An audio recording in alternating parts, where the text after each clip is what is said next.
بسم اللہ الرحمن الرحیم اللہم صلی علی محمد وعلی آل محمد۔ السلام علیکم ورحمۃ اللہ وبرکاتہ۔ ماہ رمضان میں نماز تراویح کتنی پڑھنی چاہیے؟ 20 یا 8؟ رسول اللہ صلی اللہ علیہ وآلہ وسلم لازمی حکم دیے بغیر صحابہ اکرام رضی اللہ تعالیٰ عنہ کو قیام رمضان کی رغبت دلاتے اور فرماتے تھے: من قام رمضان ایمانا واحتسابا غفر له ما تقدم من ذنبہ، جس نے ایمان کے ساتھ اور ثواب کی نیت سے رمضان کا قیام کیا، اس کے پچھلے تمام گناہ معاف فرما دیے جاتے ہیں۔ اس حدیث کے حوالے سے امام بہقی نے اسے صحیح کہا ہے۔ اس کی سند قوی ہے کیونکہ ابن جریج کی عطا بن ابی رباح سے روایت قوی ہوتی ہے۔ صحیح بخاری التفسیر باب لیس لک من امر شیء حدیث نمبر 4560 اور 4559، و صحیح مسلم المساجد باب استجاب القنوت فی جمع الصلاۃ حدیث، مسند احمد حدیث نمبر 12402۔ یہ حدیث بخاری اور مسلم کی شرط پر صحیح ہے۔ حسن سنن ابی داؤد الوتر باب القنوت فی الصلاۃ حدیث 1443۔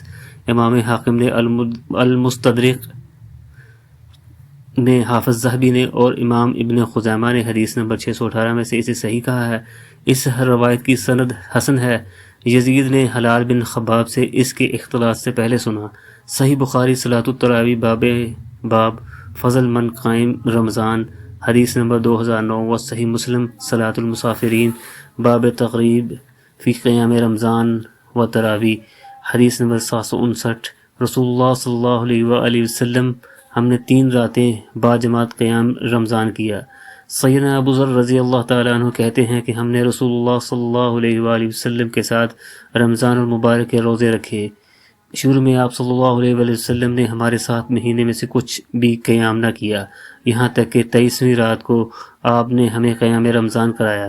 پھر آپ نے 23ویں رات چھوڑ کر 25ویں رات کو، پھر 26ویں رات چھوڑ کر 27ویں شب کو اہل خانہ اور اپنی عورتوں کو اور سب کو لوگوں کو جمع کر کے قیام کیا، یعنی نماز تراویح پڑھائی، اور فرمایا جو شخص امام کے ساتھ نماز عشاء ادا کرتا ہے، اس کے لیے پوری رات کا قیام لکھا جاتا ہے۔ آپ صلی اللہ علیہ وآلہ وسلم نے 3 رات کے بعد فرمایا: میں نے دیکھا ہے کہ تمہارا معمول برابر قائم ہے، تو مجھے خطرہ لاحق ہوا ہے کہ کہیں تم پر یہ نماز یعنی نماز تراویح فرض نہ کر دی جائے، اس لیے میں گھر سے نہیں نکلا۔ چنانچہ تم اپنے اپنے گھروں میں رمضان کی راتوں کا قیام کرو۔ آدمی کی نفل نماز گھر میں افضل ہوتی ہے۔ سیدنا عمر رضی اللہ تعالیٰ عنہ نے ایک ہی امام کے پیچھے باجماعت قیام رمضان دوبارہ شروع کرایا، مگر یہ بھی فرمایا: رات کا آخری حصہ جس میں لوگ سو جاتے ہیں رات کے ابتدائی حصے سے جس میں لوگ قیام کرتے ہیں بہتر ہے۔ رسول اللہ صلی اللہ علیہ وآلہ وسلم نے 3 شب قیام رمضان کر کے لوگوں سے فرمایا: تم اپنے گھروں میں پڑھا کرو۔ امام زہری فرماتے ہیں کہ رسول اللہ صلی اللہ علیہ وآلہ وسلم کی وفات کے بعد بھی یہی طریقہ جاری رہا۔ سیدنا ابو بکر صدیق رضی اللہ تعالی عنہ کی خلافت اور سیدنا عمر فاروق رضی اللہ تعالی عنہ کی ابتدائی دور میں بھی اسی پر عمل ہوتا رہا۔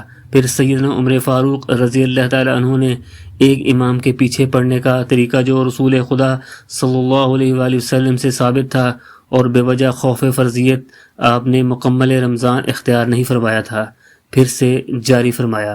رمضان میں تہجد اور تراویح ایک ہی نماز ہے۔ رسول اللہ صلی اللہ علیہ وآلہ وسلم نے 27ویں رمضان المبارک کو اتنا لمبا قیام کیا کہ صحابہ کرام رضی اللہ تعالی عنہ کو اس حدیث کا حوالہ صحیح سنن ابی داؤد شہر رمضان باب فی قیام شہر رمضان حدیث 1375، و سند صحیح، و جامع ترمذی صوم باب ما جاء فی قیام شہر رمضان حدیث 806۔ امام ترمذی نے، امام ابن حبان نے الموادر حدیث نمبر 919 اور امام ابن خزیمہ نے حدیث نمبر 2206 میں سے صحیح کہا ہے۔ صحیح البخاری الاذان باب الصلاۃ اللیل حدیث نمبر 731، و صحیح مسلم صلاۃ المسافرین باب استجاب صلاۃ النافلات فی بیتہ والجوازہ فی المسجد حدیث 781. صحیح البخاری صلاۃ التراویح باب فضل من قائم رمضان حدیث 2010. صحیح البخاری صلاۃ التراویح باب فضل من قائم رمضان حدیث 2009. و صحیح مسلم صلاۃ المسافرین باب الترغیب فی قیام رمضان وهو التراویح حدیث 174 759.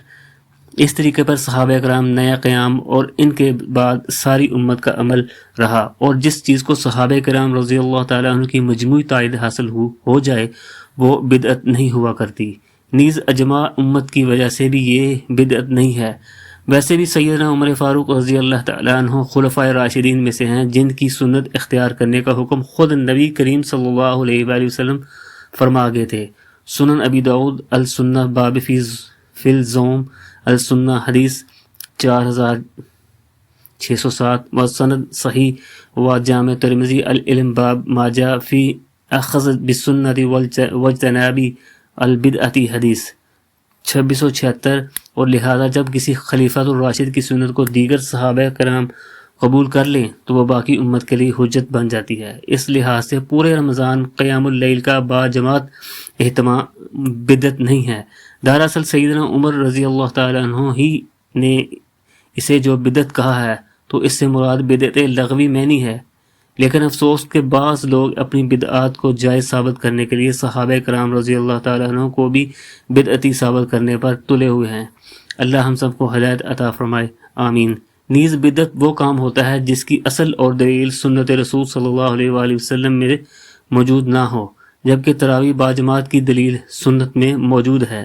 رہا یہ مسئلہ کہ آپ نے پورے مہینے میں اسے باجماعت ادا نہیں کیا تو اس میں آپ کو یہ خطرہ لاحق تھا کہ کہیں اسے فرض نہ قرار دے دیا جائے، اور اب یہ خطرہ آپ کی وفات کے ساتھ ہی ختم ہو گیا۔ اس لیے پورا مہینہ تراویح باجماعت کا اہتمام بلا شبہ مشروع ہے۔ ابو سلمہ رضی اللہ تعالیٰ عنہ نے سیدہ عائشہ صدیقہ رضی اللہ تعالیٰ عنہ سے پوچھا، رمضان المبارک میں رسول اللہ صلی اللہ علیہ وآلہ وسلم کی رات والی نماز کیسی تھی؟ سیدہ عائشہ صدیقہ نے فرمایا، رمضان اور غیر رمضان میں رسول اللہ صلی اللہ علیہ وآلہ وسلم رات کی نماز بالعموم 11 رکعات سے زیادہ نہیں پڑھتے تھے، یعنی 8 تراویح اور 3 وتر۔ سیدنا جابر بن عبداللہ روایت کرتے ہیں کہ رسول اللہ صلی اللہ علیہ وآلہ وسلم نے ہمیں رمضان میں 8 رکعات قیام رمضان کرایا، پھر وتر پڑھائے۔ بس ثابت ہوا کہ رسول اللہ صلی اللہ علیہ وآلہ وسلم 3 رات جو نماز پڑھائی تھی وہ 11 رکعات ہی تھیں۔ سیدنا صائب بن یزید رضی اللہ تعالیٰ عنہ سے روایت ہے کہ سیدنا عمر نے سیدنا ابی بن کعب اور سیدنا تمیم داری رضی اللہ تعالیٰ عنہ کو حکم دیا کہ لوگوں کو 11 رکعات قیام رمضان پڑھائیں۔ ثابت ہوا کہ سیدنا عمر فاروق رضی اللہ تعالیٰ عنہ نے مدینے کے قاریوں کو 11 رکعات پڑھانے کا حکم دیا تھا، یعنی 8 تراویح اور 3 وتر۔ امیر المومنین سیدنا عمر بن خطاب رضی اللہ تعالی عنہ، سیدنا علی بن ابو طالب رضی اللہ تعالی عنہ، سیدنا ابی بن کعب رضی اللہ تعالی عنہ اور سیدنا عبداللہ بن مسعود بن سلام رضی اللہ تعالی عنہ سے 20 رکعات قیام اللیل کی تمام روایات سند ضعیف ہیں۔ اس حدیث کے حوالے صحیح جامع ترمذی الصوم باب ما جاء فی قیام شہر رمضان حدیث 806 و سند صحیح و سنن ابی داؤد شہر رمضان باب فی قیام شہر رمضان حدیث 1375۔